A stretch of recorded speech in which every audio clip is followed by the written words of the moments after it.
From beyond the farthest reaches of our galaxy they come. Two brains pulsing with a strange energy. These space brains come to share their love of science fiction movies.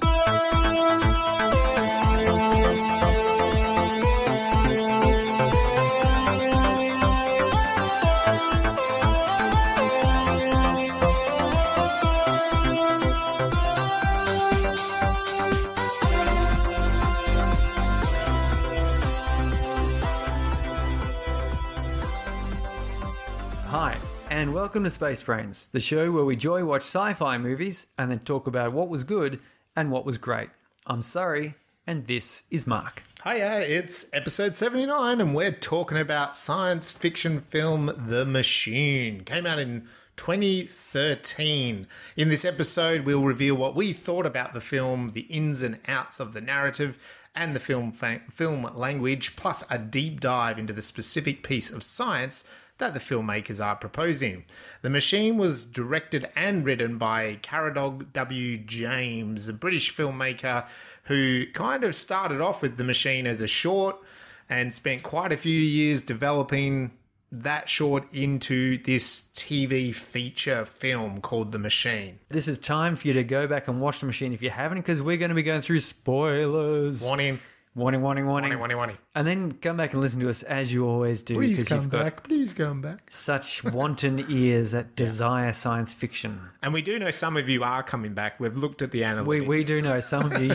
We've noticed the analytics. They're going up. Some of you do come back. Brian, we're talking to you. Yeah, it's all right. Pause it. Come back. Watch the movie. Come back. This one's a nice, tight 90-minute feature. It's what I kind of love with features when they're right on that narrative structure, sorry. The Machine is basically about taking current political issues, the Cold War with China. Chinese Cold War. We've looked at some good Chinese sci-fi. They don't seem to have that same fear backwards. No, they don't. If you're a Chinese listener, let us know. Is there that same fear of the British Empire Cold War? Maybe. I don't know. Anyway, so this is based on that sort of geopolitical concept of a Cold War with China and the British military scientists looking to try to succeed in that Cold War with China, invent the next step in AI, robotics, quantum computing, Quantum computing. But when the robot they invent actually turns out to be more human than expected, they must try and destroy it before it annihilates them and takes over the planet. They accidentally succeeded. Oops. It's a little bit too clever. I really liked, and I'm going to start this by saying what I really liked. Yeah, tell me, what did you really like science fiction-wise in this film? I really liked that the, what was his name? The general of the place. The big bad guy. David or something. Yeah. We'll come to his name in a minute. I just really liked that there's that scene where he says to the robot, "Oh, we really don't know what we're doing, do we? We're just flailing around in the dark," because he's realised that, the robot's kind of way more intelligent and kind of human than we expected. And I just really liked that moment because I thought, yeah, it's something like they've invented something they didn't know what to do with. I quite liked his character in this film. What was your number one takeaway from The Machine? The number one takeaway from The Machine is that just because the bad guy says it doesn't mean it isn't true. Oh, okay. So in this case here, we're talking about this fabulous actor who... I don't know. No, I'm not sure now. I feel like my notes are a bit weird there. They've gone a bit weird. We've lost some of these notes. Yeah, I've lost my names. Oh, my God. The names are a bit weird. Anyway, so well, there you go. That's technology for you. There's an empty dot point I see at the bottom there. I know. But he says to the main doctor, who's what? Thompson, what the heck is going on around here? I don't know. Thompson. No, McCarthy. Yeah, it's McCarthy. And Paul Dawson is the soldier. Yeah, so Vincent McCarthy is the main scientist. Vincent McCarthy. He's not the bad guy. He's the good guy. No, he's the good guy. So, but he's talking to the bad guy, and the bad guy says to him, "You've created this." Oh, he says, Thompson is the back. It is Thompson. It is Thompson. Okay, so Thompson says, "We got there. You've created artificial intelligence." He says, "Yes, it's like it's sentient. I think it's a person." And the guy says, "Well, stop that. We don't want that. Yeah. And he makes the point there that, so, what happens when she designs the next generation Yeah. who are better and they design the next generation? Yeah. Before you know it, there's no more humans. Yeah. And this was sort of, I think, a really important theme that was a little bit definitely. buried behind some of the other important themes in this film. But it's a very true concern is that what happens when artificial intelligence exceeds us.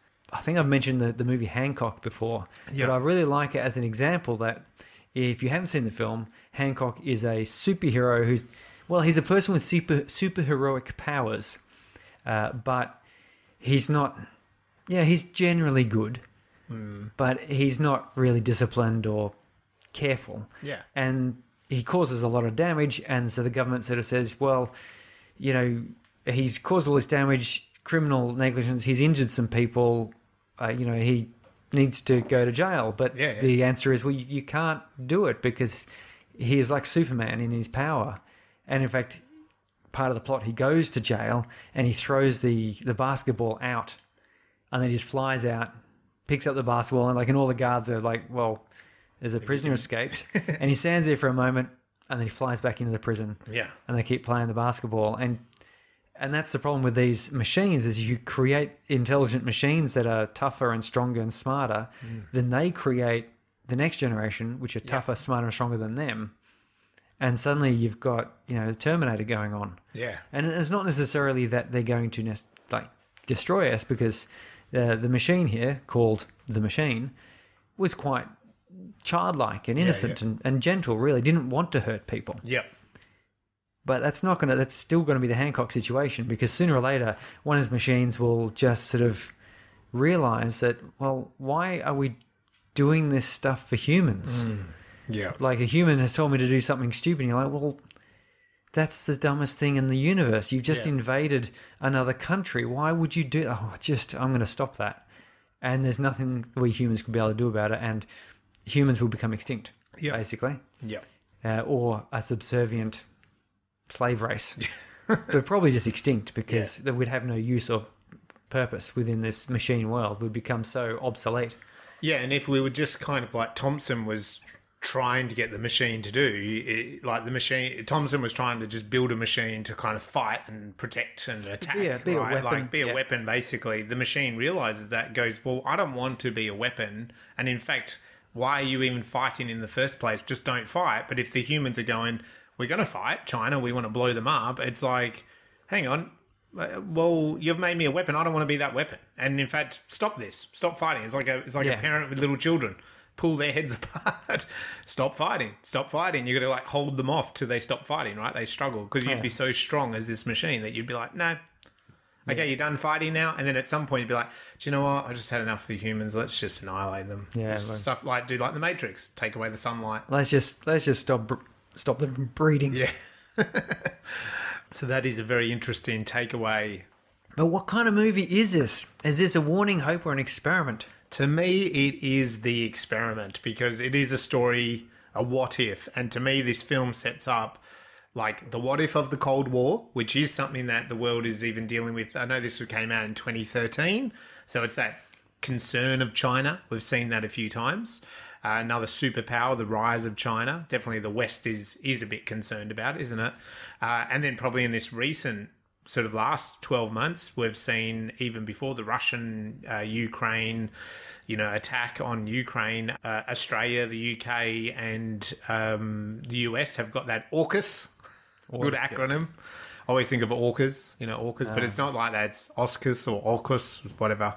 But it's like an acronym of Australia, United States, and there's a triangle of security. And the whole point is, the reason why the US is always interested in Australia is that we are that geographical location to Asia, and they want to build a base here so that it kind of tells Asia, well, hang on, we can easily attack you back. So we send in the AUKUS. The AUKUS. Beware, China, of the AUKUS. And that's the response. So to me, it's like a what if about the Cold War.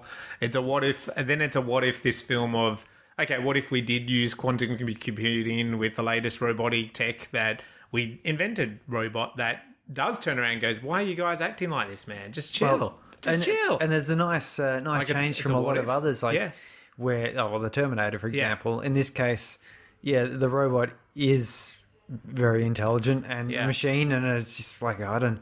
But in reality, you sort of think, well, why are you afraid of China? Like, why don't you just be nice with China? That's right, be nice. And the answer is because, well, China has very different ideas of what being nice means, and we don't like those ideas, so we're in opposition to them. And you're like, yes, but if China was just nice, and then we were just nice, and if everyone was just nice, because let's face it, we do kind of have an agreement on what that would mean, but it's one of those what they call it, game theory dilemmas, where if everyone cooperates, everyone benefits. Yeah, and, if the whole world just cooperated, you didn't do these things, but the problem is, if one person, while everyone's cooperating, someone cheats, they get a massive advantage. They do. Because everyone else is left without any sort of defense against that cheat. And suddenly now, whatever their agenda may be, has a chance of being dominant. And as a result, everyone has to assume that everyone else is going to cheat. Yeah. And so you can kind of maintain a certain level of cooperation, but it has a boundary. And in this context, like when you talk about countries and war, China is kind of edging in on Taiwan, aren't they? They want that island. They believe that island's theirs. And we've seen Russia, for 20, 30 years, basically, for example, that whole Cold War that happened in the late 60s and stuff but for the last 20 and 30 years, there's been a very clear understanding, cut back on the nuclear weapons, cut back on the missiles, cut back on the deadly thing. And we've seen North Korea kind of, trying to push that envelope and stuff. But again, it doesn't seem that fearful. But then suddenly you see Russia go, no, we're going to take a parcel of land. And it kind of reignites that, what you're just saying, someone cheating. It's the same here. It's like Russia goes, well, no, we don't want to play by those rules anymore. And I guess that's where you get Thompson justifiably kind of going, the tribe that has the best weapons comes out on top. Yes, as he says in the film. And in fact, that's the cheat, isn't it? He's UK in this case is assuming China will cheat, and so they want to cheat first. They want to cheat first. So to me, it's an experiment. But if you're out there listening, you're like, no, Mark, it's not an experiment. It's a warning. It's a total warning. There's elements of it. It's not really hope, because we've not got a doom that is overcome by the characters or science involved. Warning, you could be, but the warning, as I said, Thompson had the warning, which was by creating sentient computers, we're actually making ourselves dead, extinct. This would be like the dinosaurs creating a massive asteroid to point at the Earth. Or inventing a robot that goes, bloody dinosaurs, kill you all. Yeah, I know. So, but you're right, because the thing is, it could be the Terminator, right? The Terminator is more of a warning, because it's saying if you invent the robot now, in the future there's a war. Here, it's implied the robot at the end is wanting to be peaceful. Yeah, it just wants to live be consciousness. And enjoy, and that's sort of the debate that she quite often says throughout, is like, how do you know I'm alive? And how do he's asking, like, you're not alive, you're a machine. And she's saying, but how do you not know I'm alive? I'm thinking, I'm feeling. And so, to me, that is why it is a experiment. You could disagree. And if you do, let us know. What was your first impression of this film? Have you seen it before? It turns out I have seen this before. I didn't realise I had. So this was when... Nice surprise. Mark suggested we do The Machine, and I saw the picture. I went, "Oh, isn't that Ex Machina?" I thought that was that film. That's funny, because I've seen that film. No, it's not. And I had a look, and they're both released about the same time. Their trailers are not too dissimilar in theme, in some of the themes. Yeah. But I went, "Oh, okay." No, I'm a bit confused. And so then I started watching this film, and lo and behold, I'm going, I think I recognise this. I've recognised the Turing test with the orange and blue, and so.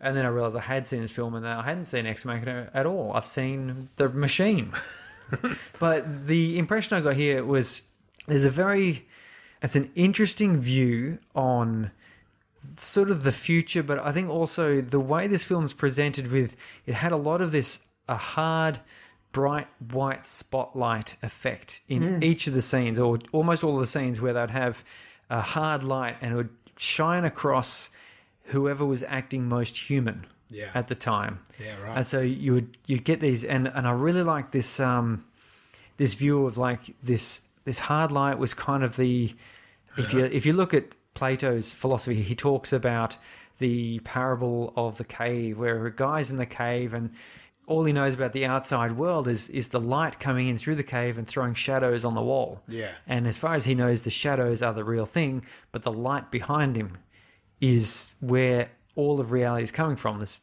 teleos, this light, and to step out of that cave and to see the sun for what it is sort of that enlightenment that man can have. Yep. And I got a strong feeling this, where there's just there's this bright light shining onto the scenes to illuminate truthy parts. Yeah. You know, and I quite liked that. And it also had this strong retro soundtrack, which sounded a bit like Stranger Things. It had this synthesizer thing, and it was just very loud at times, which is a very 80s thing, which I think it brought back two things to me. One was the Terminator, because it also has, being from 84, it has an 80s soundtrack. Yeah. And so this one here, some of the sounds, you start to think of that. But also it brought about just a backward, like you're thinking this is a futuristic film, but the soundtrack is old. Yeah. And so I was sort of thinking of some of the older ideas, and I just found it was a very interesting, thoughtful piece. There was no fast movement. Everything was quite slow paced. Every scene was measured and set up with lighting. And yeah, sound. I mean, the lighting is really really stark and contrast throughout. So you're right, like spotlighting is heavy in the film. Even when, there's literal spotlights because we're at a military base, but then there's this real sort of harsh shadows on them. And the machine as well, when she goes through kind of her periods of like adjustment from being born to kind of developing and then being like scared, like learning about the human race and being scared. And Thompson did his first test on her and stuff. Then she hides in the shadows, and then she comes out of the shadows again when she has her surgery, and then she's like a trained military. You don't kind of see her face anymore. It's all in the shadow of it. Yeah. And even like, not Thompson, was McCarthy. Was it McCarthy? Yeah, Vincent. Oh, Vinny. Vinny's like lab is also in that, it's in that bunker, but then it's like in itself and it's surrounded by shadow. So it's really well lit up, but it's surrounded by darkness. And you have a lot of those great shadow shots of those soldiers like stepping into shots, don't you? And you don't see them, you just see the silhouette of a man. And things, yeah. So I agree. Yeah, the shadow effect was awesome. I think that's sort of slow pace in that music. It drew a lot of my attention to symbols and imagery, which this film's got quite a few of. There's the images of her dancing, for example, which is, usually an expression of joy, but it's filmed reflecting off the puddles of water on the floor, which is kind of that, again, it's that otherworldly aspect where you're not getting a direct shot and it's a reflection, and it's quite good. There's more of those sort of things there, like he sees the butterfly in the cage, and then we see the machine.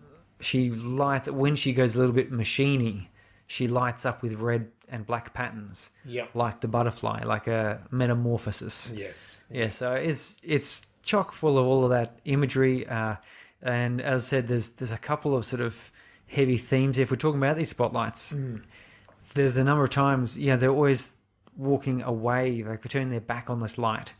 So they're never, it's only at the very end of the film where they're standing facing the sun, which again is this whole metaphor of the cave, parable of the cave, whatever it's called. Look it up. It's in a book. What? What is that? But this is a film review show, sorry. But not a book review show. So it's like through the whole film, they got their back to the light, and the light is illuminating like humanity.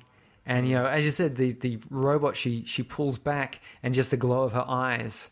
But then when she goes, she asks a human-y sort of question like, oh, but what do you mean by that? What happened to your daughter? She leans forward and the light bathes her face and you can't see that glow in her eye anymore because now she's doing the human thing. Yeah. And yeah, it's quite good. There's a little foreshadowing of the end there with he's lying in bed after his attack at the start, and the image on the wall is of a son with a girl standing there, presumably his daughter in some earlier, happier time.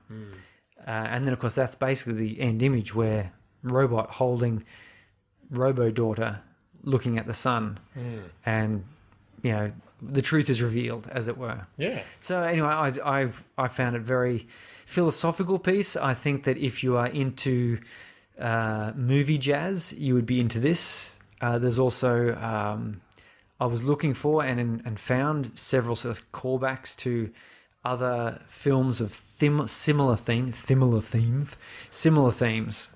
which I'm sure we'll bump into as we move along. Yeah, definitely. So, how about you? How did this make you feel? It's kind of one of those ones, I think, where you realise humanity is the dick in the room, really. Like, humanity is the... like, we see films where it's like humanity's, to be human, the humane way. Let's be all, humanity saves the day. And then this is more the opposite, really, that the AI is the smarter thing than we are. It's the humane thing. The AI sees, and that's why these films, they're a representation of, this extremity of when science just pushes ahead and then you don't bring in the ethics of it, And it was an interesting sort of a character trait that they made good old Vinny. It wasn't just about his... it started that he was the scientist, but then when with talking with Ava when she came on board, and he reveals, it's basically he's using the money to try to save his daughter. Yeah. So he's like, he's not such a bad guy. Like, he's not just working for the military's sake. He's also trying to develop something for his actual daughter. And the reason that he's not asking questions, because there's obviously some ethical dodgy questions. Stuff's going on here. There's like the Area 6 where there's just all these dudes there, and he's haunted still by the woman looking for her son, and presumably it was her son who got stabbed him with a pen at the start. Yeah, that's just the implication being made there, and he's still haunted by those things. But then you go, why are you going ahead with this clearly dodgy stuff? And the answer was because I think he just keeps thinking it'll all be justified. Like, when my daughter is fixed, I'll see what happens then. He could quit. Yeah. He can quit whenever he wants. He's not addicted. So I just thought of, like, it makes you kind of go, humanity kind of sucks, and also realizing that we shouldn't, like, is there justification of the cause, isn't it? Like, it's like the nuclear bomb thing. Like, is there justification in detonating a nuclear bomb? I mean, effectively, a robot like this, or an army of these robots, is the equivalent of a nuclear bomb. Like, they would just go in and annihilate whatever if they were working for the British military. Yes. And so, is that justification of inventing a machine like that valid? And realistically, the machine here questions that and shows us a mirror to our own humanity and what is the right thing and the wrong thing to do, I think, and how far you should push science. So it kind of made me feel like, humans suck. Yeah, I think we do a bit. There's a certain amount of suckitude there. But I enjoyed it, and I think it was a nice, tight narrative. It was good fun. The action is great. It doesn't dwell on anything. It moves through it really rapidly. You mentioned her dancing. I think that was quite a really beautiful, artistically shot scene. She dances free, and it is shot through the reflection of the water. I liked that the daughter stuff was not dwelled on either. Like, it was very quick, that we have a scene with the daughter in bed. We have a scene where she's obviously quite unwell, and then she's dying, and so it's a real quick progression of that narrative. So I enjoyed this, and I'd be surprised if you into sci-fi that you would not find this an enjoyable piece of entertainment for 90 minutes. Yeah, it was pretty in-depth and pretty interesting. You can squeeze a bit out of it. What's it? Why is this a sci-fi? Sorry, quickly. This is a sci-fi simply because of all the things you said, that it is a way of... It's using the science speculation of a sentient machine to, like you said, hold up a mirror to humanity. Like, we say we're humans and she's not a human, but she's the one who wants things to be nice and to be kind, and yet it's the humans that just want her to murder everyone. Right. And so that makes it a sci-fi. Later you're going to talk about a science element. What sci-fi element in this film got you tickling your little science brain? Well, I really liked the way that they introduced the requirement for a quantum computer to add that element of intelligence. So the opening image, we have an interface implanted in a guy, and there's a war going on inside of him. Yeah. He wants to hug and find his mum. He also wants to kill. Yeah. Because he's obviously decided that's how he's going to get to see his mum or something. Yeah. Not entirely sure what's going on there. Yeah. And it's not until we get the Ava's Turing test where he's interviewing this machine that Ava says learnt just through talking. And it wasn't made to be intelligent. Yeah. It was allowed to grow into intelligence. Yeah. But it still wasn't quite there. It wasn't quite there until we added this quantum computer. And the reason that quantum computers are pretty interesting, but because there's some interest in what is consciousness in humans anyway. And there is a fellow whose line of thought is that the consciousness is the fact that our brains are able to interact with the universe at a quantum stage. And that has been shown now through some experiments that there is an uncertainty or a quantum element to the way our brains work. As in, if it wasn't for the uncertainty principle and a bit of tunneling and a bit of frothy quantum magic, if you like, our human brain wouldn't quite operate the way it does. So possibly that's what is the spark of intelligence in humans, or any animal or creature that its brain is developed in that way. And they brought that out into this robot to say the reason we in our modern day don't have sentient computers or really AI that's actually worth being called true AI is because we don't have a quantum computer that is worth being called a quantum computer. Yeah. We're not quite there. We're not quite to Ava's quantum computer.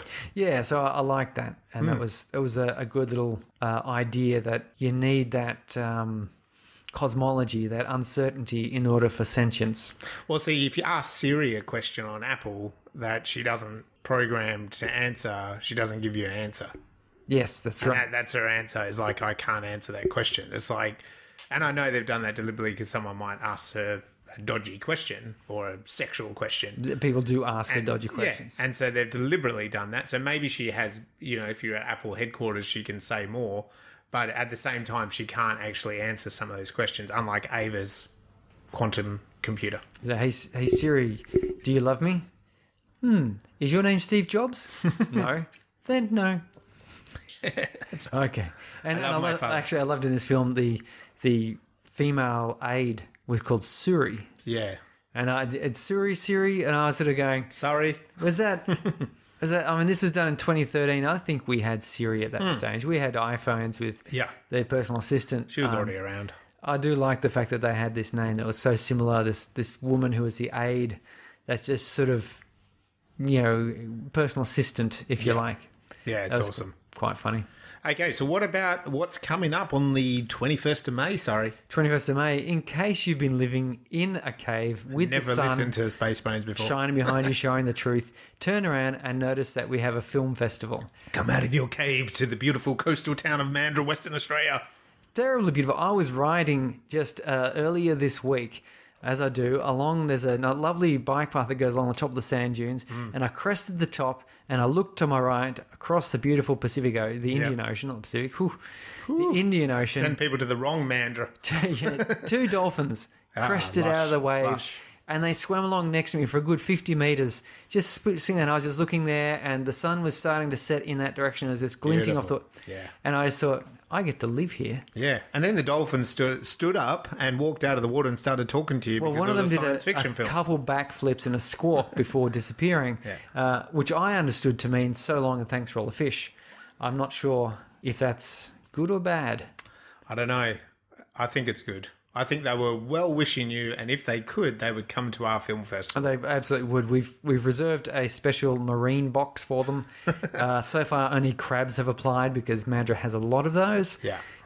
But we've got dolphins and seals and all So sorts. we're going to be having some huge guests. Huge guest. Filmmaker Ben Young. Ben Young, he's got his film Extinction, science fiction. It's on Netflix presently. Yeah. He's just finished filming over in the United States with some known named actors. I'm sure we'll leave him to discuss that. Yeah. Who else do we have? Amanda Bridgman. We have Amanda Bridgman, the author of the subject. No, is it called the subject? It is. I was just thinking, is that the title of the book? No, the Salvation series. Subject is the first book of the Salvation series. Oh, we'll get that on the right way. Sorry, Amanda. And she's also done a bunch of other work as well.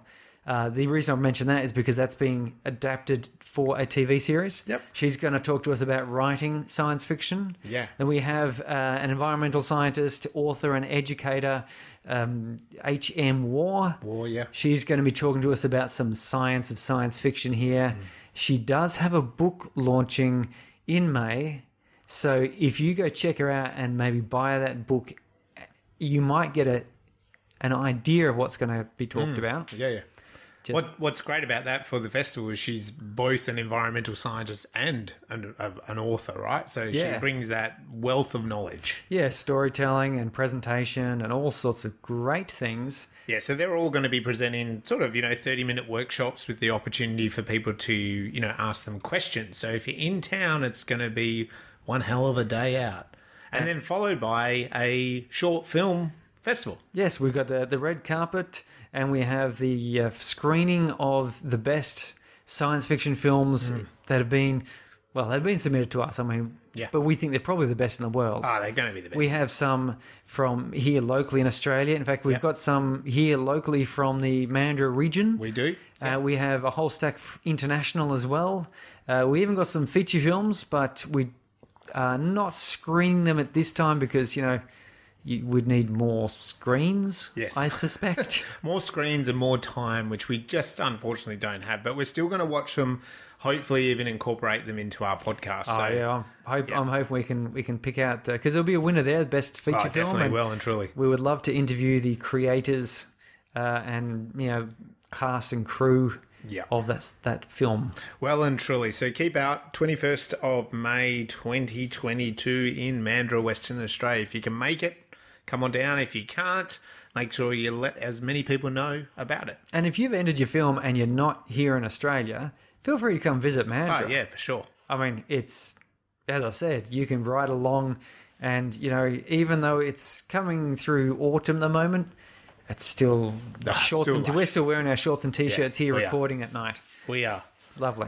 Okay, so let's talk about The Machine. We'll get stuck into the plot, a little bit about the science, talk a bit more details about some of those important character traits, sci-fi moments throughout the film. So The Machine was directed and written by Caradog W. James, as I said earlier in the program, based off his short film, which was quite successful, I think, at film festivals. And so he kind of molded and evolved that into this feature film. It was specifically made for television and had a small release, I think, like on streaming services. So the box office is small, but I think it was, as I said, specifically made for a TV launch to begin with. So not looking at, in terms of money is a little bit different for TV because it's about, the advertisement or the subscribers and things like that. Sale to Netflix. Yeah, those sort of things. It starred Caity Lotz, Sam Hazelden, Toby Stephens, Puna Hamji Mohammadi, Dennis Lawson were the key cast. It was shot in the UK, had a pretty healthy budget of 1.5 million. I think that might be pounds as well, so that's like 1,900 Australian million dollars. 14 drams and 6 farthing shillings. Yes, Of and Australian dollars. that's right. You definitely get a few sheep for that. And the box office, as I said, wasn't a huge return, but the focus here was for the TV ratings, which apparently did quite well. I saw online, that kind of has become a little bit of a cult classic of a film to sort of a specific sci-fi demographic. So there's sort of like Empire magazine talked a lot about the sort of influence of this film onto other films, like maybe Ex Machina. Maybe. Which you're confused that this is the same film. It's not the same film. If you haven't seen that film, go check that film out too. That's a very we'll be good covering that in a future episode. We will point. cover it at some point. So let's get stuck into what we talk about with the narrative. So when we say narrative, we mean the story, and there's some common elements that you can find from all good story and script writing teachers. We refer to people like Campbell, Snyder, McPhee, and Field, where there is a 3-act structure broken down into specific moments or beats. What's Act 1 all about? Act 1, we love Act 1 because Act 1 introduces us to the world and the characters. We have the opening image, which gives us an idea of the world we're living in. In this movie here, we had a short couple bits of texts and then sort of an entry into the world that this Vincent exists in. Yeah. The introduction of the characters, we learn about some of their problems, some of their hopes, which we know is going to mold or shape the way the plot works through. And then we have the important part towards the end of Act 1, we have the catalyst or the inciting incident. I like to think of it as the question that Act 2 will answer. And this is a moment at about, let's call it somewhere between 11 minutes 59 and 12 minutes and 1 second. Depends. It's in that sort of first 10 to 15 minutes, it is. depending on the pace and the structure of the film. But it's that point of the film where you realize as an audience what this film is sort of going to be about. It's not necessarily what the film will be about, but you know there's a story there now and things are going to move forward. Something is going to change. And that's leads into the break into 2, which is where it changes. Yeah. And then we get Act 2. Yeah, and Act 2 is kind of pushes that first act into, okay, well, that was the catalyst. Now, what is the possible solution? So in this case, Vincent has made a machine. And so he's going to test out the machine. He's going to play with the machine. The bad guy's going to try to play with the machine. Yeah. And that's what we call in all films the fun and games. So the fun and games is, I know Schneider talks about, it's like the trailer of the film. So yeah, it's a film about a machine. You want to see some fun stuff with the machine. And in fact, that's what happens. I recall seeing the trailer for this film where we see them walking towards the underground bunker, inside of a bunker where they do the things. There's a little bit of the machine dancing. Yeah. A couple shots of the machine, with Probably glowing fighting. eyes Yeah. and then with not glowing eyes and a human face. So all that's kind of that fun and games bit where you're discovering the limits. Yeah, definitely. And that's what it is. It's fun and games. Even in the most serious film, which this is a serious film, it is the fun and games of inventing a machine. You get then a little bit right bang in the middle of the film, the mid of the film, the midpoint. This is where the film then turns to more of a serious note. So there's no more fun and games. Even in a comedy, it's about, swapping from the hilarity of the scenario of a dad dressing up as a maid to spend more time with his kids, like in Mrs. Doubtfire. Here's when all of his setup needs to now be more serious. And so now the world turns a bit where whatever the character was trying to do starts to unravel, or the bad guys close in, the world closes in, the things that were going well for them do not go so well. So we get some things like the bad guys close in, the all is lost. We have that real dark night of the soul moment where we're having something or someone die, and then the main character going, should I keep persevering? I've been climbing up this mountain to get to the top, but you know what? I think I'm over climbing. I don't want to climb anymore. Oh, but your dead daughter, all of this climbing stuff, it would be for nothing. If you turn back, but you know what? That's the whole point. She died and I wasn't there for her. You know what? I'm going back. And so this is the whole point of the Dark Night of the Soul, is like the character kind of really reflecting on everything they have learnt And what happens is they tend to have that moment of clarity while sitting on the side of the road in the rain with an empty wallet and a flat tire. And they go, do you know what? This is now what I'm going to do. I've learnt something and I'm going to instead try this tactic. And when they decide to do that, that pushes them into Act 3. Act 3, the finale. The finale and the final image. So this is where we see some sort of plan putting into motion. So they've come out of this dark point of the movie. Yeah. Where New lust for life. Where we're honestly, as the audience, we're wondering, where's this going? How are they oh my gonna God, get this is terrible. Yeah. But they have a plan for getting out of that situation or changing it. The plan usually has a bit of a failure at some point. And that's because the plan that they made was one made from, past experience. Yeah. And, as in pre-learnings. And then this turnaround has to be met with some sort of a failure where they go, oh, actually, no, I didn't do this right. Hang on, I suddenly remember something someone said or did, or I've learned something. I think back to an incident I was involved in this film. Yeah. Sometimes in romantic comedies, you get like that little montage of all the fun times they shared with one or two little sad moments, but they were connected. Yeah. And that's like, and then they realize what they have to do to, have the actual real finale. Yes. And or as I was talking about Mrs. Doubtfire, realising that he just needs to be there for his kids. Yes, the whole carry-on character thing. Yeah. He doesn't actually need to do that. I'm wondering if Mrs. Doubtfire has become a problematic film with its portrayal of, gender reversal. Look, maybe I watched it not that long ago. It's still bloody funny and I really enjoyed it. But I do wonder that as well. But who knows? I guess it probably has to do with who you are and what you're doing. Yeah. But anyway, the final image then will be kind of the bookend, the reflection on the opening to show how it is different. Yes. And how things have changed. And this is where you'll either get, a happy ending, a sad ending, a neutral ending, a frustrating ending, or you'll get some sort of an ending where you'll come away from the movie hopefully feeling something. Yeah, definitely. And if you're not, then maybe you could do some therapy. Don't try to murder cats or anything to try and feel something. That's bad. Just watch another sci-fi. Go find another sci-fi and watch that.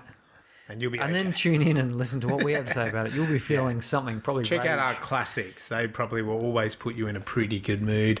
So, and this film didn't have the traditional book ends as in, because quite often it's almost the same type of scene, but it did have bookends as in at the start, which we'll get into.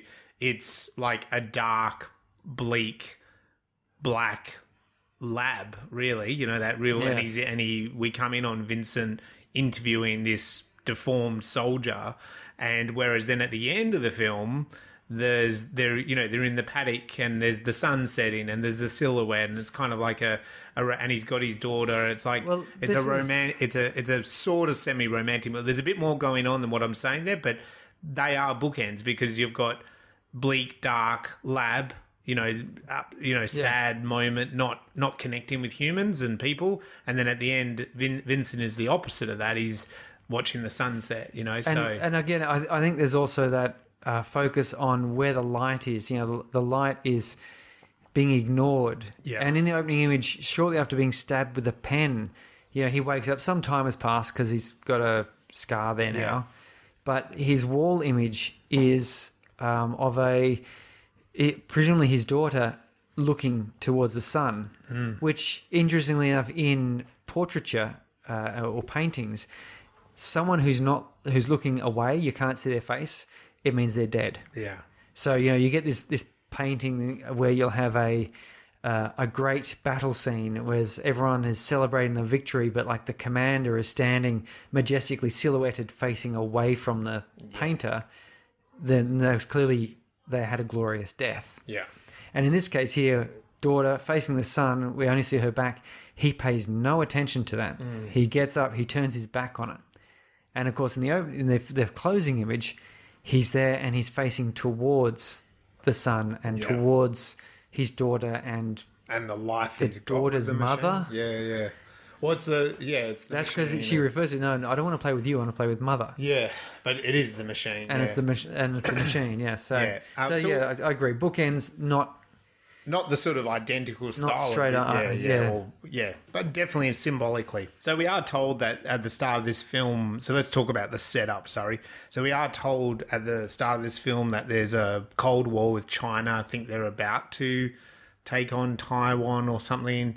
And the British are building soldiers and building a fleet. We're given just a tiny bit of context, which is good. I'm never a huge fan of like massive amounts of text. No. You know, like when you have to read an essay. I'm looking at you, George Lucas of Star Wars. I mean, did it have to go on that long? That's right. I'm controversial. But anyway, that was a bit different. He had some epic John Williams music going along. I kind of liked it. But, you know, these essays at the start of film are never necessarily, I feel, needed. And you say it's always a good test is if you just kind of blanked them, would they still work? Same as a voiceover. And we're in this dark, bleak lab, neon light, you know, in the middle of a table, heavy shadows, can't really see what's going on. We introduced to this scientist, Vincent. He's got a co-scientist. I'm not too sure if we ever have a name. And we have this deformed... You know, it's kind of cool, his head, eh? It was really a shrapnel I think that's a real head. guy. Yeah. He's suffered a brain injury and his skull got taken out. I know, yeah. That's actually the guy. Right. Okay, so I didn't even look that up, but I was like, that's a really impressive looking, especially with the way they lit it in the shadows. And he's very disorientated and they're trying to talk to him about the implant. He's not really accepting it. So we're getting these little bits of information that basically as scientists they've implanted these returned wounded soldiers and they're trying to get them back functional. Yeah. So it's a sort of an interesting... Dawson, as you said before, he's asking for his mum. Yeah. But then Vinny and the other scientists are kind of like asking him clarity questions. And an interesting thing is that they're not treating him very nicely. No, and they're ignoring his... He's like, I want to meet my mum. And what's your mum's name? Oh, I don't know. And you see, rather than him reassuring him going, look, it's okay. It's okay. That'll come in time. You know, you have suffered a head injury. It takes time to heal. Instead, it's just like it's like they're talking to a thing. Yeah. So they don't have this humanity in there. That, and there's a couple of times where he's a little bit distressed, and they're just like ignoring him. What's going on? Where am I? And they're talking as if he's just not there, like he's just a piece of equipment. So there's nothing really empathetic about it, and they ignore Dawson's requests, and he turns hostile very rapidly, doesn't he? And he does an old quick Hannibal Lecter 10 stabs to the... Well, I really liked it because first of all, he picks up the pen and you know he's going to do it. Yeah. But he gets up and he gives him a hug. Yeah. And so this is what I think is it's setting the scene here of there's this conflict between human and machine. Yeah. It's even going on there. Like he wants some human contact, but clearly it's not processing properly because then something about his soldier background or maybe this type of prosthetic he's got in his brain, and then he starts getting all stabby.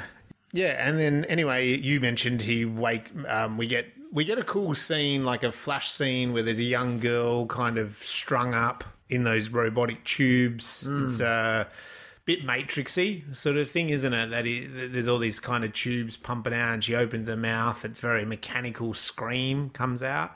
Vinny's also shot at a very oblique kind of angle, very obtrusively on a side angle, to the camera, and it's very abrupt for us as an audience. And like you mentioned, he kind of comes to back, and he's got this scar. He's looking pretty depressed. Time's gone by, but I don't think much has progressed. That's the point there, isn't it? No, he doesn't look like a happy chappy. It's not a happy scientist. All work and no play makes Vinny a dull boy. So we do have a catalyst, though, because we learn a little bit more about what Vincent is up to, I think. So the catalyst to me, Surrey, is Ava. So she comes in, because it's right on 11 and a half minutes, so it's very good, very quick. She is doing like a bit of a pitch. Her quantum computer talks. Oh, well, no, she doesn't have the quantum computer. She's just got an artificial intelligence. Oh, okay, yeah, sorry. He's got the quantum computer. The other way around, right? Yeah, so she's got the AI. Sorry. Yes, you're right. He tests it and it fails his test, but passes enough to kind of get her interested. It was, and the question he uses is a classic question that computers, artificial intelligence have trouble with.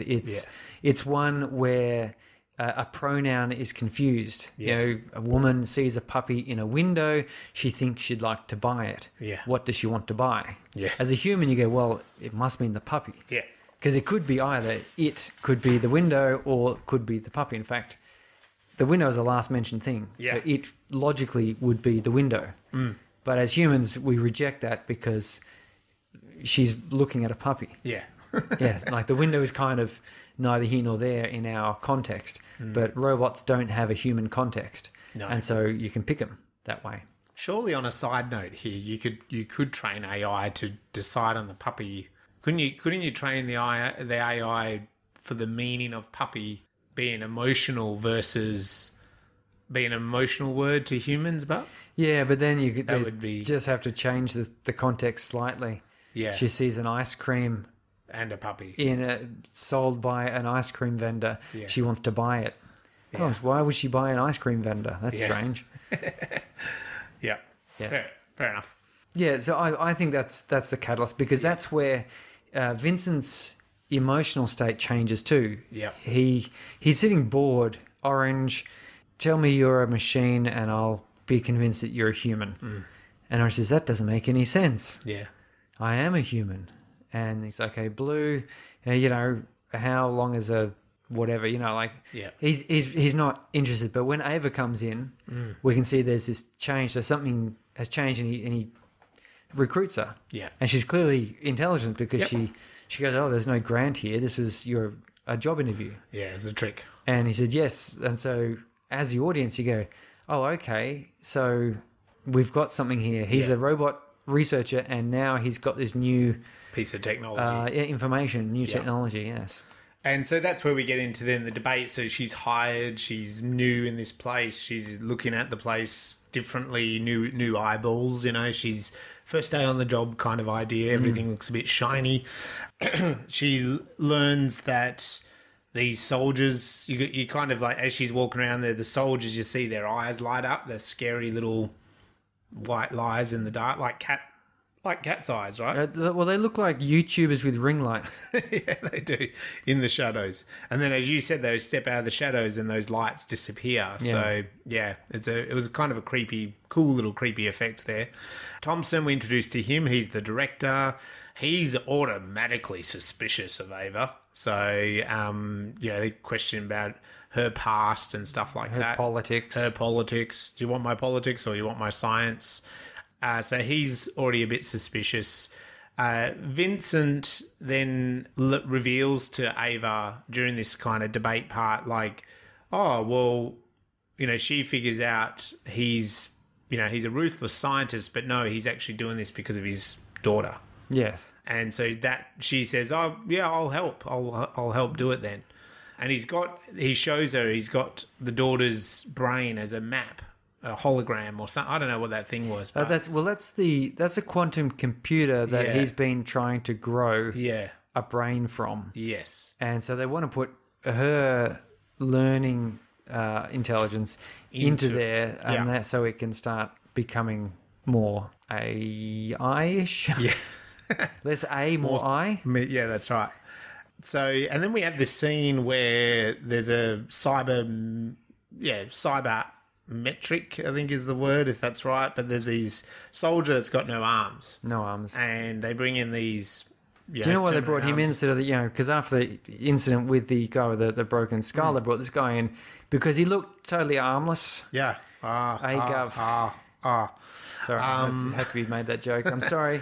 They give him these arms, and because we've seen earlier in the film what happens to the soldiers, they go a bit ruthless. They give him these super strong arms, and of course then he's moving them, and he's flexible, and it's easy, and they he's pretty much in control. And he's like, "Can I touch you, Ava? can I touch your skin? Yes, I just need It puts the lotion on contact. its skin. I just want to put a bit of lotion on. Anyway, and so it's a bit like Vinny's like, no, you're going to rip her arm off. We know where this goes. Yeah. And she's like, no, it's fine. It's my first day on the job. It's all good. Yeah, you won't hurt me. You won't hurt me. No, He's like, I no, I won't." won't. And he goes to, we as the audience think, yeah, he's just going to crack her arm off or whatever. Yeah. But he dances with her. And so it's a nice little moment there. But he actually, as he quickly dances, he says, you got to help me, Sector 6. And which she then investigates, of course, gets a bit naughty, goes on a little trail, asks Vinny about that. Vinny's like, yeah, it's what we're doing here, but I'm doing this for These are soldiers who would have been no better dead or yeah, something. yeah. And then we get a little scene there with Surrey hearing this, and it's like a bit of slight echo sort of repeated. So as the audience, you question, is that really how they feel? Do they feel like they were no better than dead? So she explores, Vinny tells her off, Thompson gets the footage as well from that head female soldier, which... Surrey. Yeah, Surrey, that's it. So and we see her talk to the other returned soldiers, or the ones that have the chips, and they talk in a weird robotic voice Yes, to each other. some sort of weird They have some machine, sort of little machine almost like the old modems or faxes. Yeah. If you called them up. That's right. They have some sort of weird little language system. And we've going. been told that they have lost the power of speech. We have, but they're doing this weird robotic chatting. Yeah. How was your weekend? Yeah, I had a good break. Yeah, like, well, we're going to douse this guy in petrol and set him on fire. Set him on fire. Oh, so why are you doing that? Like, fucked if I know, whatever. You got to do something, He right? didn't buy Surrey chocolates. Well, have you seen that Rage Against the Machine album cover? Yeah. Yeah, that's rad. Let's look at that. Yeah, let's do that. Let's do that. So they are Driving home? driving out, and suddenly they come across the Dawson mother Mother. out on the road crying. And so they get out and they go up to, Ava goes up, says we should give her a lift, and goes up, and it turns out it's a Chinese Ministry of State security guard or something. And Oh, that's what we're led to believe. yeah, we're led to believe that, but and anyway, he turns around and stabs Gives her a Ava. stab and then shoots her, and Yeah. for some reason Vincent's just knocked down and not killed. Yes. And so when he wakes up, she's dead. And he decides, and to me this takes us into Act 2, because then he decides, hey, we'll create the robot. We'll create the mission. We'll use Ava's brain, because he's been scanning her brain and asking her questions to get some sort of imprint of what a brain looks like. Yeah. And he goes, well, I will just use Her brain. her brain Yeah. and then the artificial intelligence she's been creating, and then we will go from there. And we'll just create the robot to look like her. Yeah, why not? Why not? Well, I think he wanted to do that in part because he felt guilty, and also in part because he probably wanted the technology to work on that. Like that. Well, it was definitely implied, because when she died, Thompson watches the security vision, and then he just goes back to playing golf or putting, in his office, and doesn't really care. And so then that next scene, he's like, Vincent says, we'll just make it look like Ava, and he's like, oh, you're the one with the guilty conscience. Yeah. And, he's like, I think in a way Vinny might have been going, well, yeah, you killed her, you can look at her now as a robot. Yeah. Yeah. A bit of Like a bit of a morbid sort Bit of of revenge. that. Yes. Anyway, so the fun and games, we've got a robot. She comes out Yeah. of the mould. She's all good. She can do things. Well, we have this, and isn't that wonderful? If you remember She's watching birthed. Metropolis, Yes. she's sitting there in that chair. Yeah. Because in Metropolis we see the robot, the machine lady, the machine man, I think they refer to it, but the robot, and she's just sort of like C-3PO, it's all Yeah. shiny metal. And then she goes through that metamorphosis where she becomes the Looks like a woman. what was that woman's name? I can't remember now. Yeah. Lilette or something funny. Yeah. So and it's basically a repeat of that, because we have this gimp masked figure, feminine but still no Robotic, features. It's like just it's all literally latex bodysuit and headpiece, and then he scalpels away the mask, and we get the metamorphosis to reveal it's Ava. Yeah. Just like, this woman was a copy of I I can't. You go back to listen to our episode of Metropolis, and you'll learn all about it. But that's what got to me. I went, this is clearly a Metropolis retake or another view that we've got, because in Metropolis, the robot was subversive, and she was leading people to destruction. And then lo and behold, we have this scene. We get Avabot, the machine, who is now also subversive and leading Vincent astray. Yes. But we do have a series of scenes here, to me, which are fun and games. So she's birthed. She's kind of like a little kid. She doesn't really get things. She harms... What does she kill that guy? She kills the clown. She kills the clown. You know, and then at the same time they do the spider. They put a spider on her face, and she's all freaky. And then they remember, oh, thank you for saving me. You know, like it's very childlike for a while there. And yeah, she kills the clown, who's a man. She's like, I didn't know clowns and mans were the same people. And then Thompson at the same time is like, well, no, we wanted to blow shit up. We wanted to kill people, you know. And so he takes her on a little test. She does the ballerina dancing, and kind of when she does that, she kind of comes into her own skin, because that's the thing. She kind of disrobes and she takes off the latex cover off her whole body and sort of does a big beautiful dance. But then Thompson, so that's like a positive. Thompson gets her to murder or kill people, whatever, or do some soldiery things, and she's kind of then whimpering in the corner. She wants to, then she learns more about his daughter, and he starts questioning. She's only a robot, but she's saying that she's alive. And how do you know that I'm not alive? And that sort of debate comes in here. I was thinking the midpoint for me was when Surrey talked to her. She was down because she was depressed. Was that having killed the clown, actually, I think. And Surrey comes up and goes, blah, blah, blah, blah, and then she glows all red under her skin and responds in that same machine tone. And it was at that point there that then she gets taken away for the soldier experiments. So I was figuring that's sort of the midpoint there. We've got the fun and games are kind of finished. Now it's going to get serious. And she's then starts getting darker because, you've created this creature, but now she's killing. Yeah. That was my take on that turning point. Yeah, well, I think you're right. Like, I think the midpoint to me was once she's kind of had those, like she's had those fun and games of being the machine, and really all of them have. Like, Vincent's had the response with her of being childlike, of like learning, of hurting, of like, you know, she's trying to find out who she is, the ballet, all that. At the same time, Thompson does take her away once and then brings her back. Like, that was all to me still the fun and games. Yeah.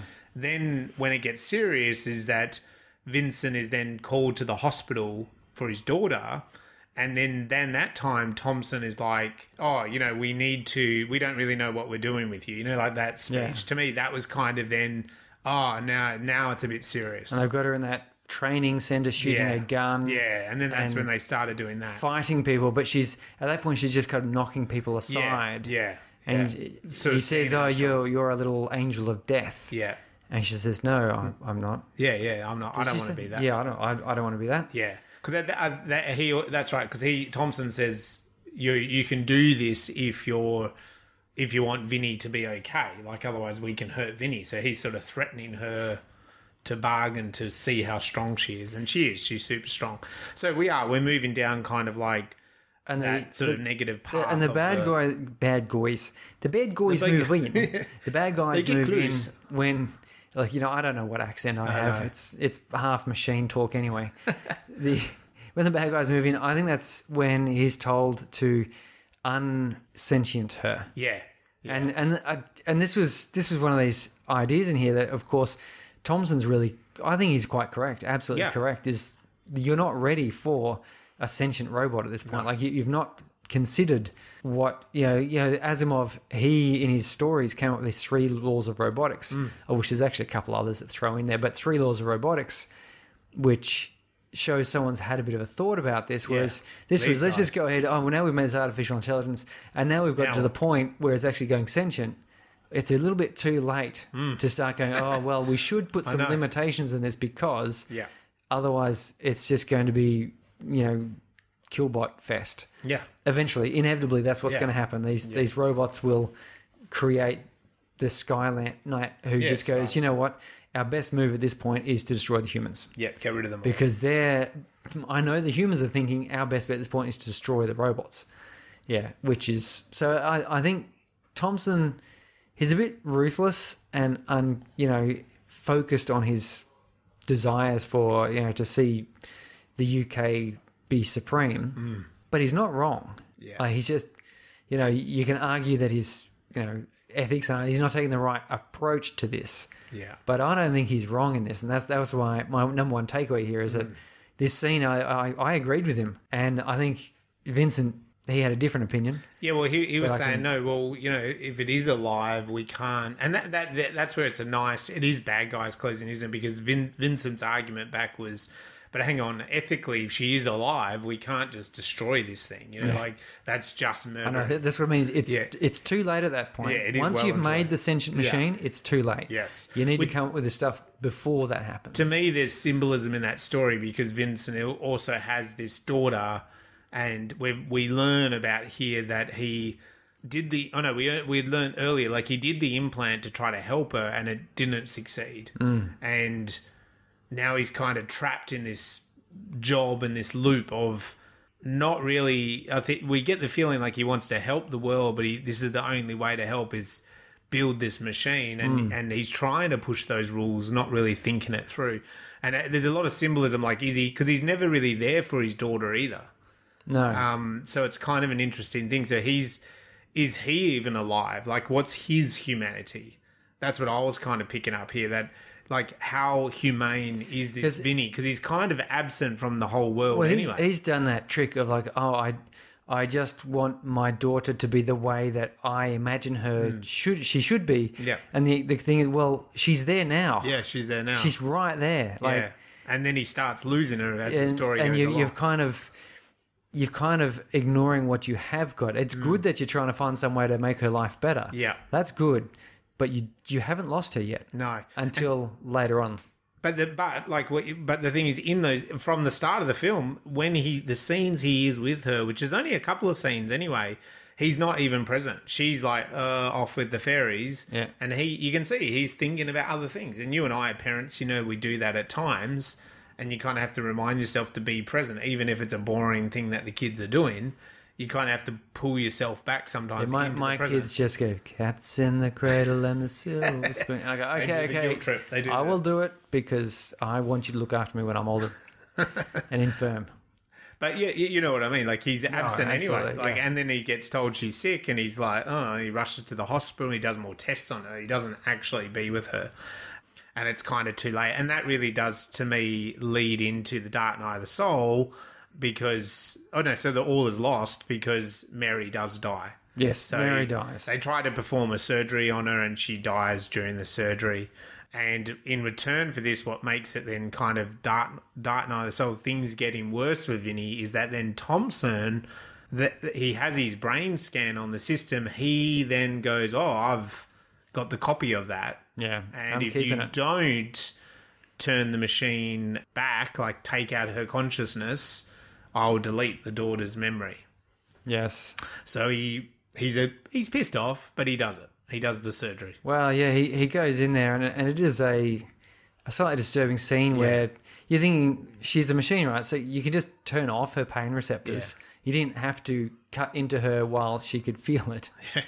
And she presumably could also turn them off. I don't know, maybe she doesn't have that control, but she doesn't even suggest she's in pain, but she's suggesting it's the fear of losing herself. She's in distress. She could have just been asleep. I mean, that's what we do to humans when we cut into their brains. Yeah, so he cuts out this little thing. He's annoyed by it. He does all that, and then with that, Thompson says, I've already deleted your daughter's memory anyway. Yeah. So screw you. Each. Thompson is the... Thompson! Although he hasn't, of course. He's just lying. He's lying at this point. But, I mean, it is bad guys getting... the world getting worse and worse. And then the machine, when he talks to the machine, she's no longer got consciousness. She's just now the dark angel of death. Yes. So we really are at that point of, like, things have gotten as bad as they can for Vincent. as it seems.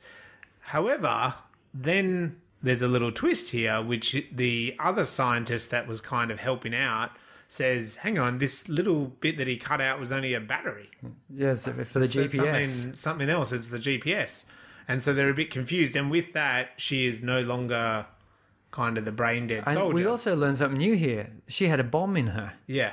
We didn't know that earlier. And he says, oh, but Thompson's like, oh, that's kind of annoying. Why would he do that? And the scientist says, well, without this, her bomb won't work. Yeah. So, she was going to be some sort of infiltration, do whatever she could, and then explode, presumably. Yeah. Which is... kamikaze style. Yeah, I mean, you got to think, you have to agree, like, their idea was that they can give them whatever skin they want. So they're going to say, well, because they ask her, what would you do? And she said, well, I would, make some Chinese-looking agents who would basically go in there, then kill the party leaders and the leadership team and so forth, and then self-destruct. Then the internal fighting would cause the collapse. Yeah. So that was clearly, you went, oh, why didn't I think of that? And you think, well, maybe you did. There was a bomb inside of her, so that was clearly something pretty rough. Yeah, so the fail-safe is no longer there, so therefore now she takes over and surprises everyone, including Vincent, because he was thinking she's a drone or whatever at that point. And they all start fighting the other soldiers, and the military base goes into lockdown, and we've got Act 3, don't we? Act 3, and we get the race of Vincent to get to the computer system. So they're trying to get him out, and he goes, no, I've got to go back and get my daughter. And he says, oh, but you'll die, or what have you. Yeah. They go back anyway, because that's what you got to do. Yep. And he gets there, and we find out that Thompson actually couldn't delete his daughter because Surrey had changed the passwords. Yeah. And so like this is like a revolution now. They're the future. Yeah. And she confronts Thompson, obviously more powerful, and he says, pleads with her not to kill him. And she goes, oh, I'm not going to kill you. And she just gives him a lobotomy, basically. Yeah, I'm going to make you see what you tried to do to me. Stop you from feeling. Yeah, so she just like kind of squishes his brain together, which is quite awful. Yeah, and for a movie that didn't mind a little bit of stabbing and blood, I think they used their quotient up with the pen attack. Yeah. So they went, or maybe they couldn't come up with a decent special effect for a finger going into the brain. And just went, well, we'll do it off screen. It's a bit gruesome anyhow. Maybe we'll go to R rating if we show that anyway. Yeah. And then they leave, and as they leave, the machine, she downloads Mary's brain scan effectively to her computer or whatever, I suppose. And Surrey and Machine and Vinny all escape. As they're escaping out of the actual barracks, Dawson's mum from earlier in the film is there, still hobbling around in the dark. and I think this is kind of the learning, the finale, as it were. So the reversal was when he had to confront Thompson, and now he's gone and said, okay, no, here's all the information you needed.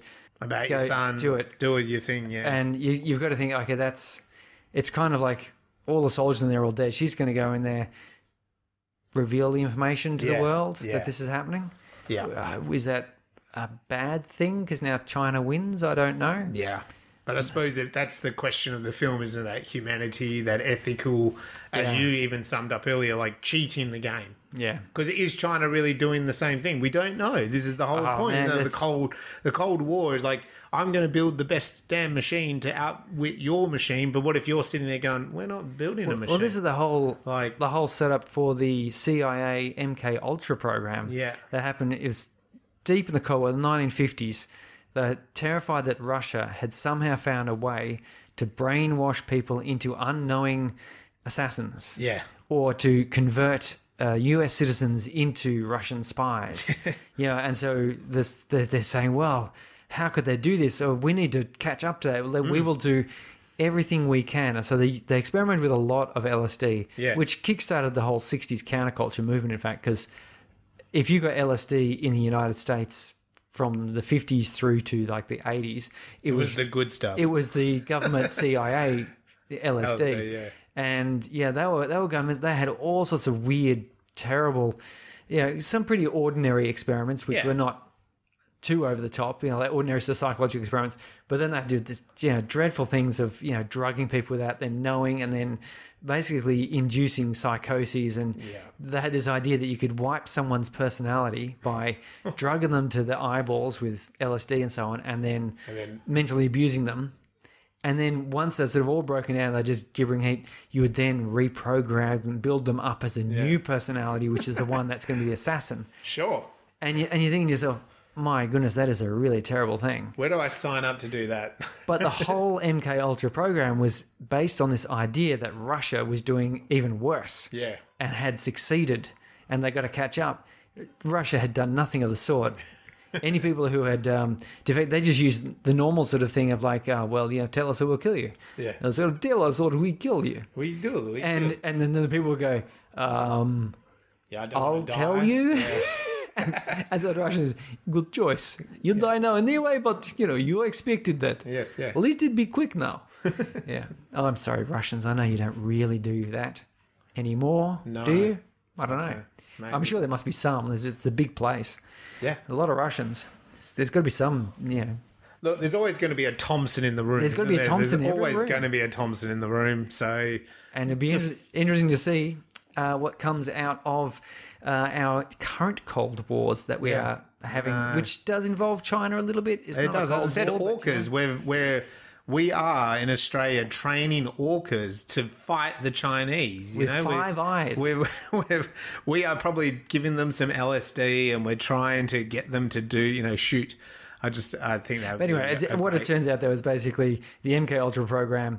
Like this robot program was an ethical, terrible nightmare based on a fear only, not a reality. Russia was not being nearly so terrible as America was. As I said, they're just doing the normal sort of things, trying to get a person into a spaceship to the moon, trying to, not lose scientists, that sort of thing, the normal Cold War activities. They weren't trying to mind control people. And the message there is kind of the message then in the machine at the end. In the machine. So at the end, you're right. Like he hands over those documents to Dawson's mum. It's kind of the right thing to do. He's a mother.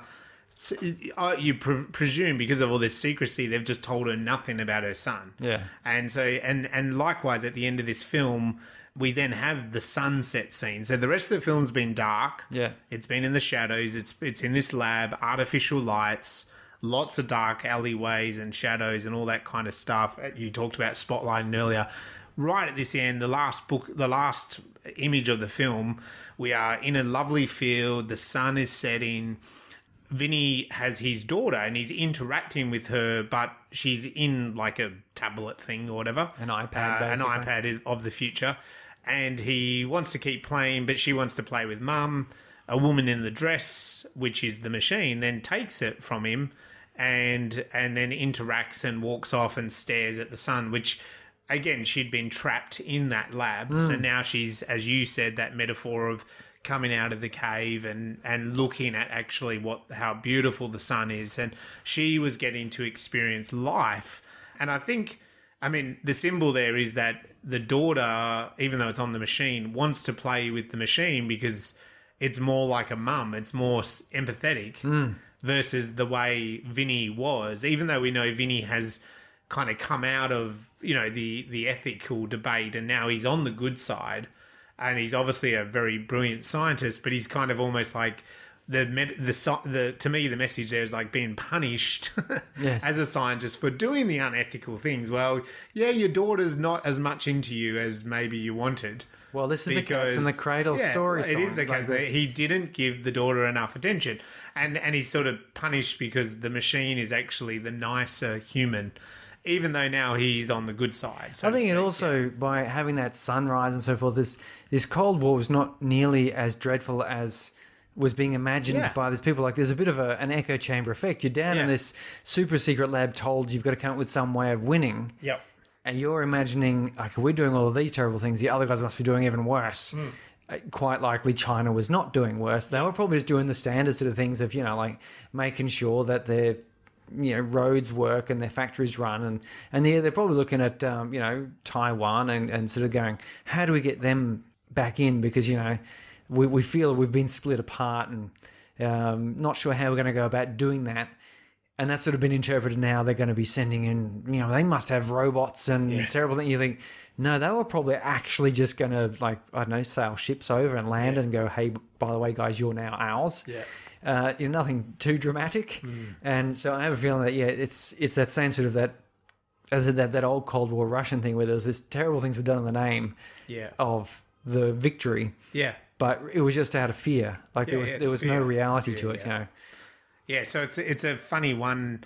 I think you can look at that ending that she is the power, like she's got the power over Vincent, but she's not abusing that power as well. No. So she's not the dreadful vision of the future that also Thompson said, you're going to unleash it. She's going to be Skynet, she'll invent another version.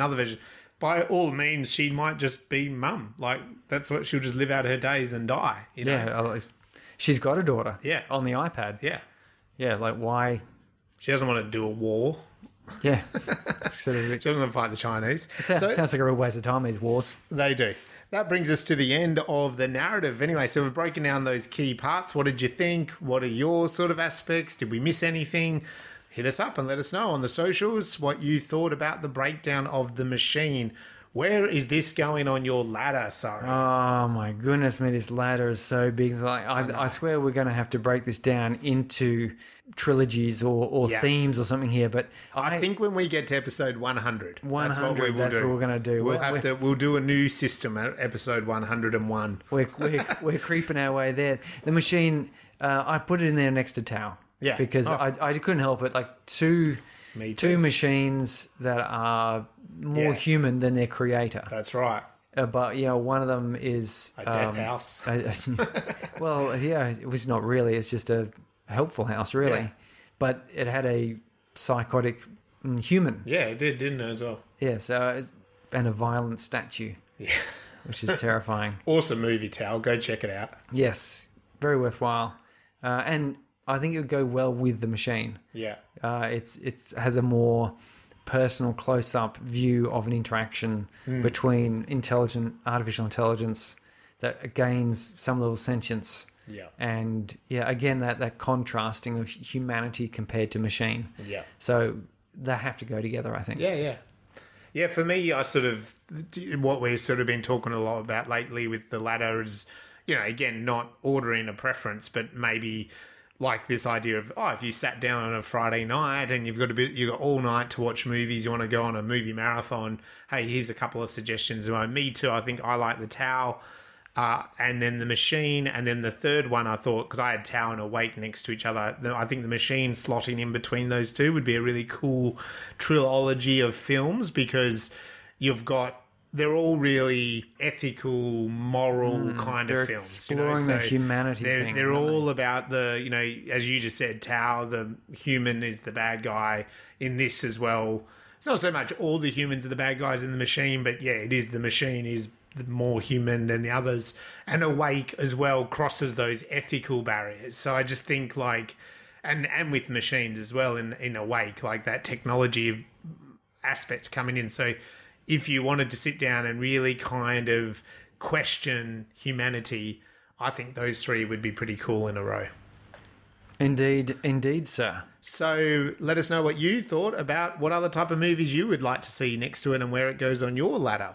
So, Surrey, what is the science that you are going to delve into? Science time. So I'm going to retouch a little bit on human brain interfaces here because there's a new report has just come out, fresh off the press, science.com. That is about this very thing. So we know neural interfaces have been used, well, I suppose the very first experiments are 1870, where this guy basically cut open the skull of some dogs and electrocuted the dogs' brains. And for sure, the idea of Frankenstein came about from this period where they're discovering all of these ideas of humanity. Lightning. But they found that if you apply electric current to different parts of a dog's brain, it did different things. It'd sit, roll over, beg, that sort of thing. Actually, I think most of the time it would just kind of twitch and jump about before dying. I mean, that they really didn't respect dogs all that much back in the day. Now it's just mice we do it to. Apparently, that's better, I guess, and rhesus monkeys. But asteroid moves forward a bit. So we've heard that, for example, Elon Musk has got a Neuralink company, which is trying to, that's one next he's sort of trying to help humanity thing, I guess, or make super soldiers. I'm not sure which. Bit of both. I assume he's trying to help humanity more than super soldiers. I mean, he's not a super soldier sort of guy. No. I think he wants cyborg spaceship pilots that can fly through asteroid fields or something. Yeah. That's the sort of thing he would have in mind, I think.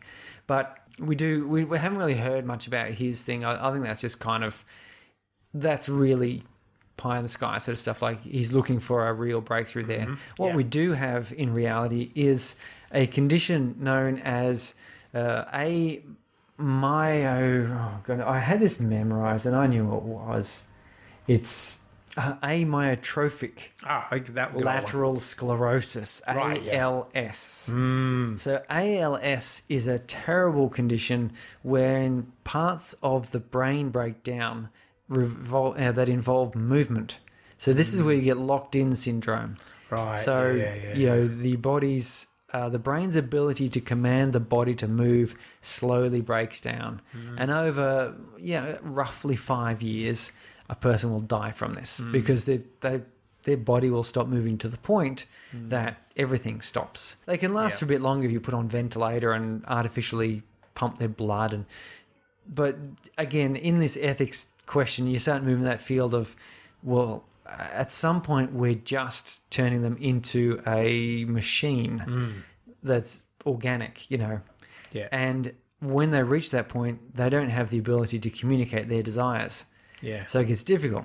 You have it means that very quickly in this ALS progression, this person becomes incapable of interacting as a person, which of course is quite a terrible thing to have happen. As it so happens, in 2018, we had this participant who is left unnamed, who had ALS, and before he lost full control, so they had him hooked up to a yes/no answer machine. You twitch your eye left, or twitch your eye right, whatever it is. And he volunteered. He said, "Look, stick your brain implants into me, and see how far we can go with this. Because, what else am I doing really?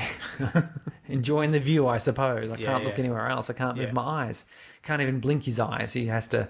I'm on my way out. So have droppers going there. So he's taken a stand, and it could help him. So they stuck these 2 electrodes into his brain. They have to open up his skull and stick them into his brain. They were quite small, about 3.2 millimeters, very specific actually, 3.2 millimeter squares. It's, for the non-metric folks, that's about 1/8 of an inch, which I gather being 3 millimeters is quite small. I think Vinny's implants are pretty small too. Vinny. Yeah, because we didn't really see anything go in there. There was a scar on the side. They had to open up the head, but you'd imagine they must have been minute, microscopic, in fact. Because these implants they put in.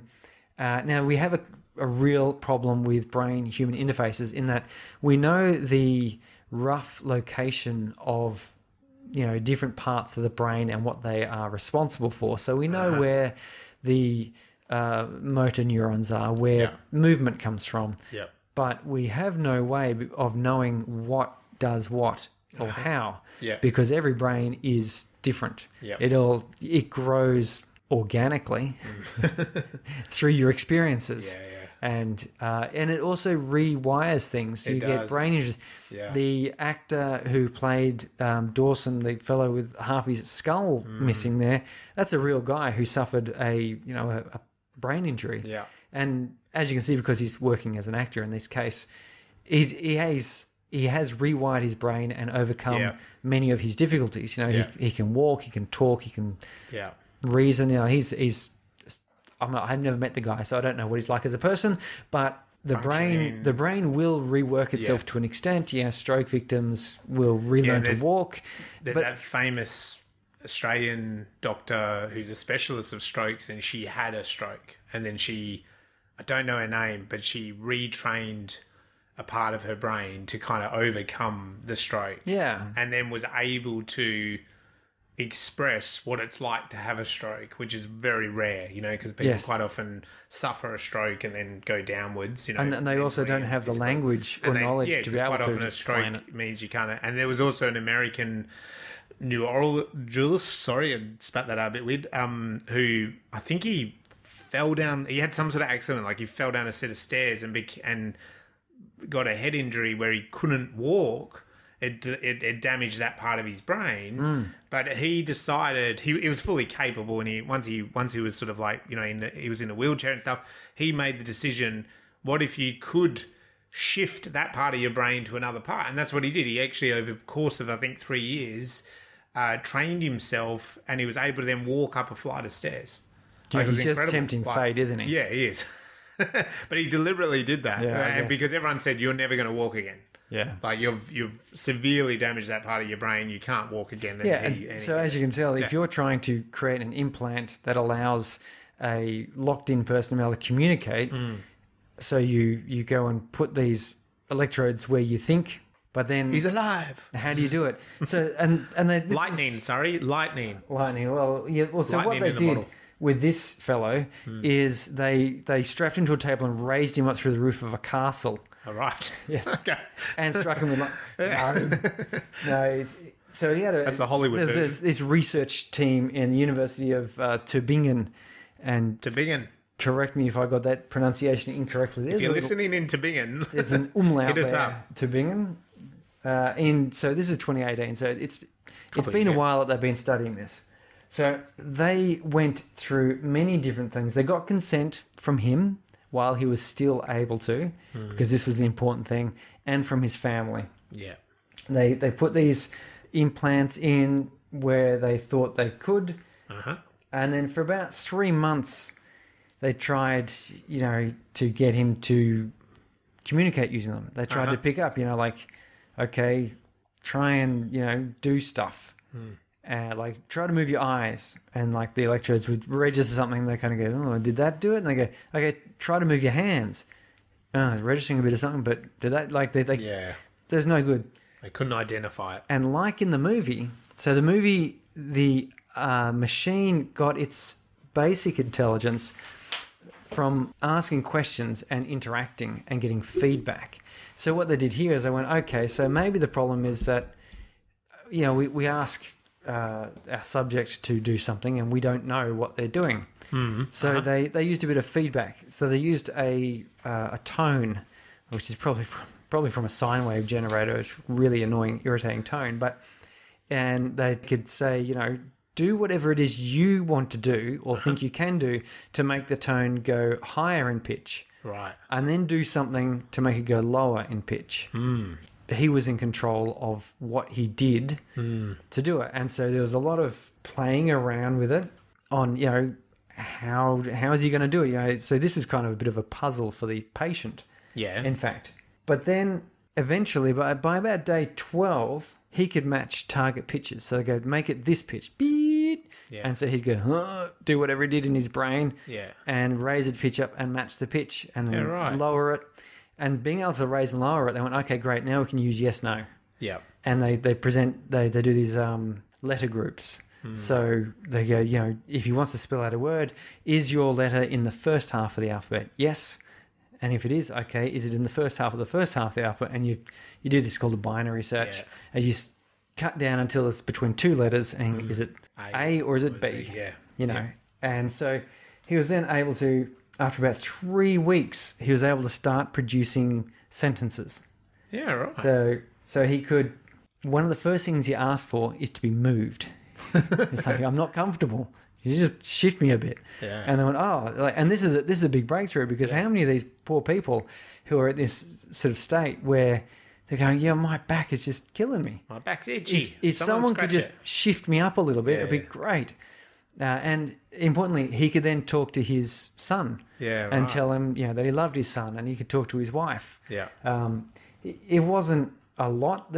I think there's 107 of the 135 days they reported in the study that he was able to match a series of target tones with 80% accuracy. So it was clearly a difficult thing for him to do. Yeah. But with that feedback, he was able to use this implant. The interesting thing here, I think, and the application in science fiction, is in the machine, they were sort of wanting to put an implant into the human brain that was smart enough to be able to do something to the brain, to fix it. Yep. But I think the actual research is showing we should do it the other way around, is all we have to do is put enough sensors in and provide feedback, and we're smart enough to do it the other direction. Right. So if we can go, well, I'm going to try and do this, think like this, and then the thing you want to do starts doing the thing you want it to do, it becomes muscle memory. It becomes standard cognition. It becomes an extension of yourself. Yeah, so I actually think that in this science fiction film, where they're trying to cure people with these implants, what we're finding is the research is showing that we can cure ourselves given the technology. You know, we can give the brain tools to use and feedback, and we will figure it out ourselves. Yeah. I mean, this treatment that they've set up, or this not treatment, this you might call it a speech prosthesis, is still a bit shonky. There's a bunch of stuff they want to do to fix it. It would cost about $500,000 per patient at the moment to sort of set up and do. Yeah. On the other hand, though, it's not just this ALS, which is it's a terrible death thing, but there's any other number of people who get caught in what did Stephen Hawking have, for example, and he sort of had to twiddle his hand a little bit to try and spell things out. Imagine a better brain interface there. Yeah. It would be much quicker to write books. It took him a long time to write, but he was quicker at writing books than me, but he's a better brain interface would allow better communication. Better communication would mean better interaction, better quality of life. So there we go. I think that's quite an improvement step forward, and I am curious to see where old Elon goes with his Neuralink. Whether that Neuralink to his Starlink, and you can download things to people's brains. Unfortunately, Super soldiers. It will only connect you to the Boring Company. Oh God. Brain the size of a planet, and I'm connected to the Boring Company. For some reason, I'm thinking of Elon Musk. I can't get him out of my brain. He would do really well on Twitter, I think. I should follow him on Twitter. Follow him on Twitter. I should buy shares in Twitter and then vote for him to buy my shares in Twitter. That must make sense. That's smart. Yeah. Anyway. There you go. Elon, if you want to come on Space Brains, we'd be happy to have you. We want to talk to you about Neuralink. Yeah, Neuralink. And we want Teslas. We'll drive around Tesla's big space brain logos all stuck all over. Yeah, let's get straight to the Tesla point. It's a good mix over, isn't it? Okay, that's terrific. Yeah. So what did you think about Surrey's dive on the science of the machine, brain interfaces? Eon, what did you think? Well, I thought it was really brilliant. You guys are awesome. Oh, thanks, Elon. Oh, thanks, Elon. Thanks for popping into the studio. All right, so that takes us to the end of tonight's episode of The Machine. We'll be moving on to next episode in a moment. I'll reveal what we're going to do because that's a classic. Ooh, but before we get there... 80. It is episode 80, classic. Before we get there and announce what that is, hit us up on the socials. Find us on wherever you find podcasts, Apple, Spotify. Give us a rating, 5 stars. Go check out filmfestival.spacebrains.com.au. Yeah. Buy a ticket to the festival if you can.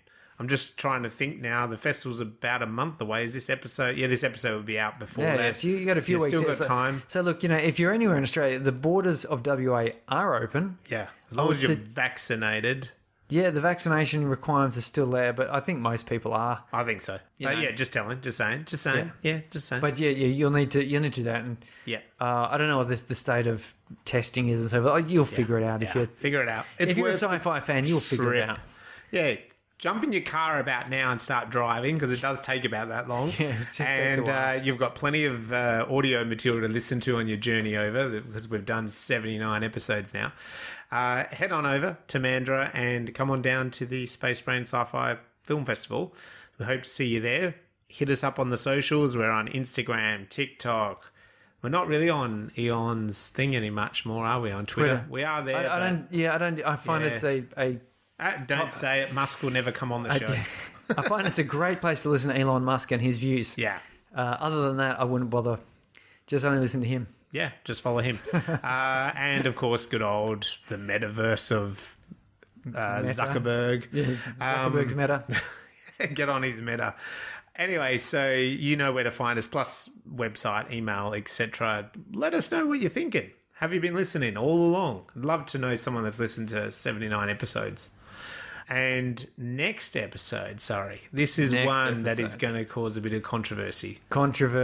I think because we're going to just watch the original I think Blade we'll watch Runner. the original theatrical release of Blade Runner. Yeah, okay. So we're going the original. We're not doing the director's cut. I know that in its own self is going to cause ripples in the film community everywhere around the world. If we get enough feedback, we might do another episode of the best bits of the director's cut. Oh, okay. Yes. But let's just stick with the theatrical edition in this instance, and we shall try not to get into a fight with a replicant. Yeah, we'll avoid that. that. No, I meant you and I fighting over Blade Runner. We'll get there. Stay tuned for next time. See ya. Bye.